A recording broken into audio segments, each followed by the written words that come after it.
And yet in the history of our nation, it is a commonplace occurrence. The orderly transfer of authority, as called for in the Constitution, routinely takes place, as it has for almost 2 centuries, and few of us stop to think how unique we really are. In the eyes of many in the world, this every 4-year ceremony we accept as normal is nothing less than a miracle. Mr. President, I want our fellow citizens to know how much you did to carry on this tradition. By your gracious cooperation in the transition process, you have shown a watching world that we are a united people, pledged to maintaining a political system which guarantees individual liberty to a greater degree than any other. And I thank you and your people for all your help in maintaining the continuity which is the bulwark of our republic.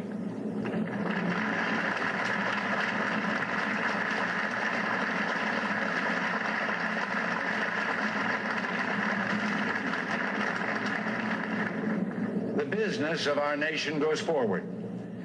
These United States are confronted with an economic affliction of great proportions. We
ABC, this is World News Tonight, with Peter Jennings at the foreign desk in London, Max Robinson at the national desk in Chicago, and tonight from New York, Frank Reynolds.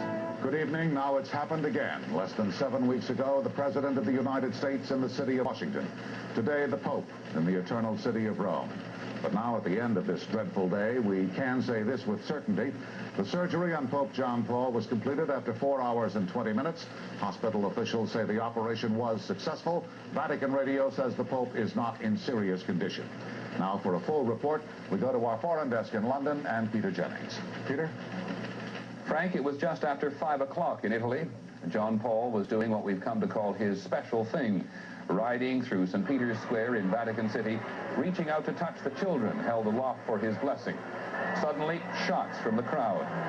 According to eyewitnesses, the Pope froze in shock for a second and then slumped to the seat of his Jeep. Our correspondent in Rome is Bill Blakemore.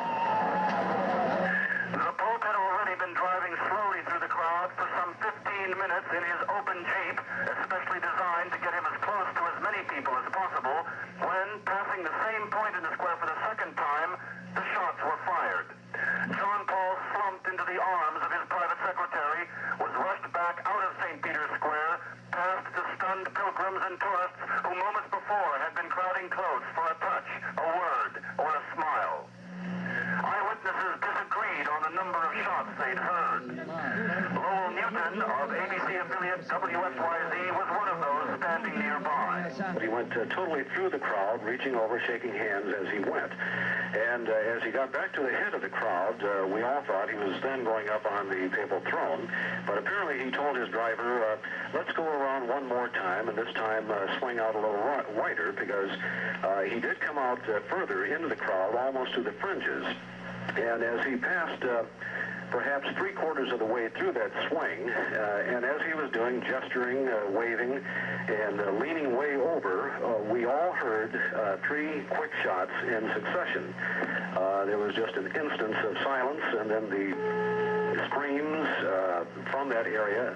We were about 50 yards from the area at the time, and the crowd swarmed over it. I did see the Pope clearly release his grip from the handrail and slump into the bottom of the vehicle, at which point the crowds just swarmed over the vehicle, and almost immediately armed guards, there hadn't been any seen previous to that, came out around the vehicle and stayed for about 10 seconds, and then the vehicle drove off. A lot of screaming and yelling going on, with the police apparently capturing a gunman or someone very near the scene. John Paul was raised in an ambulance to the modern Vatican-owned Gemelli Hospital on the edge of Rome.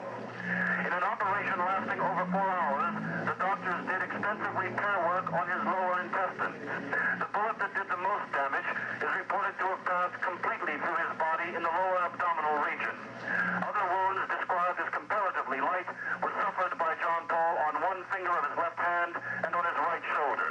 Doctors say no vital organs were hit.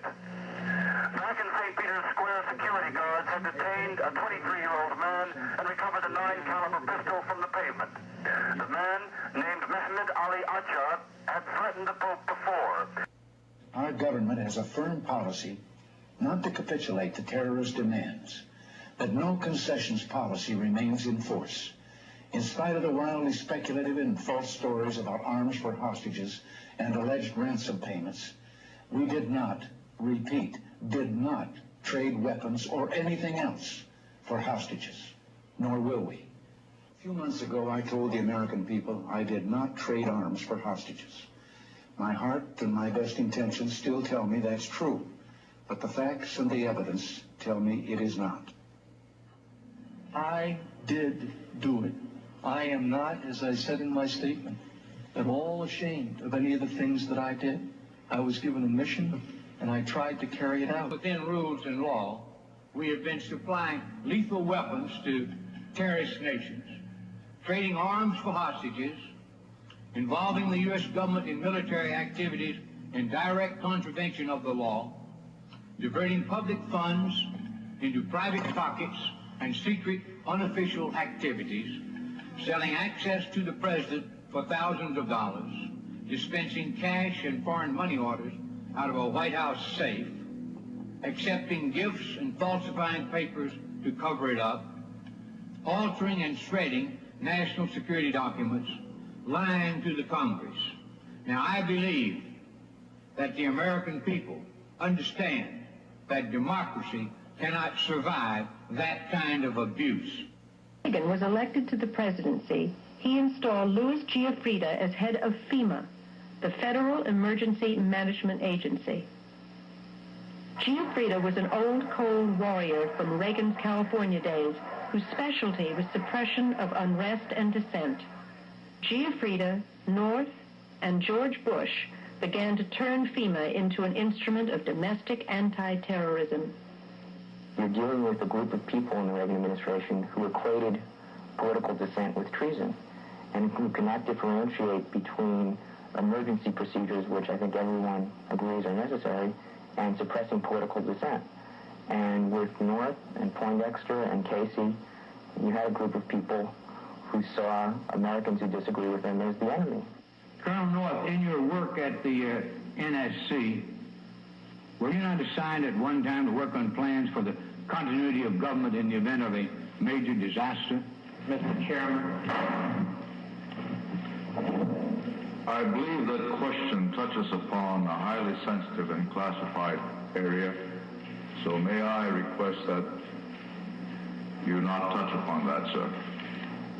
I was particularly concerned, Mr. Chairman, because I read in Miami papers and several others that there had been a plan developed by that same agency, a contingency plan in the event of emergency that would suspend the American Constitution. And I was deeply concerned about it and wondered if that was the area in which he had worked.